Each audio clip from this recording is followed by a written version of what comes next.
வணக்கங்க. இன்னைக்கு என்ன தெரியுமா? இன்னைக்கு நம்ம சேனல்ல ஒரு mini vlog, first mini vlog. சரியா? எப்படியா எடுத்திருக்கேன் பாருங்க. இன்னைக்கு காலையில தோசையும் சட்னியும். அதுக்கு தான் தேங்காய் திருவி தேங்காய் சட்னி வைப்போம்ல, அதை வச்சாச்சு. தோசை சுட்டு காலையில சாப்பிட்டாச்சு. இது என்னத்துக்கு தெரியுமா? மத்தியானத்துக்கு மீன் குழம்புக்கு. சரியா? மீன் குழம்புக்கு மீன், அந்த வெள்ளை மீனை கழுவி வச்சிருந்தோம்ல, அதுதான் அந்த மீனை வச்சு தான் இன்னைக்கு குழம்பு. சரியா? அதுக்கப்புறம் மீன் மசாலா ஏற்கனவே நான் போட்டிருந்தேன். இந்த தேங்காவை துருவி வச்சிருப்போம்ல, அதை கொஞ்சம் வச்சுக்கிட்டு அதில் கொஞ்சம் ஒரு 10-15 சின்ன வெங்காயம் போட்டால் கொஞ்சம் கட்டியாக நல்லா இருக்கும், மனமாக இருக்கும். ஒரு தக்காளி பழமும் நான் போடுவேன். எத்தனை பேருக்கு இந்த பழக்கம் இருக்கோ தெரியாது. நான் அதில் ஒரு தக்காளி போடுவேன். கொஞ்சம் கருவேப்பிலை, ஜீரகம், வெந்தயம். குழம்பு பிடி தீர்ந்து போச்சு.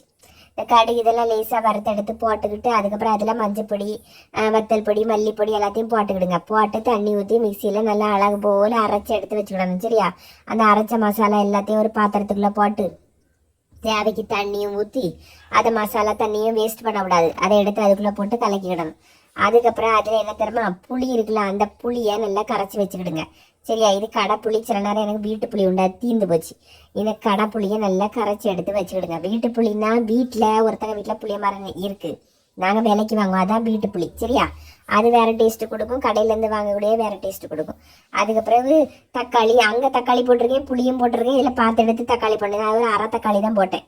2 கருவேப்பிலையும் போட்டு அதை கொதிக்க வச்சாச்சு. இது சோறுக்கு ஒலை தண்ணி போட்டிருக்கேன். அதுக்கப்புறம் மீன் மசாலா, மீன் பொரிக்கிறதுக்கு. சரியா? கொஞ்சம் தனியாக எடுத்து வச்சு அதுக்கப்புறம் அரிசி கழுவி எடுத்து போட்டாச்சு. இனி அது பாட்டு அது இண்டக்ஷனில் கொதிச்சிட்ருக்கோம்.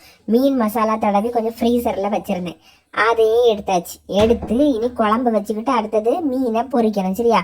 மசாலா கொஞ்சம் ஃப்ரீசரில் வச்சா கொஞ்சம் பிடிச்சி கொஞ்சம் நல்லா இருக்கும். சரியா?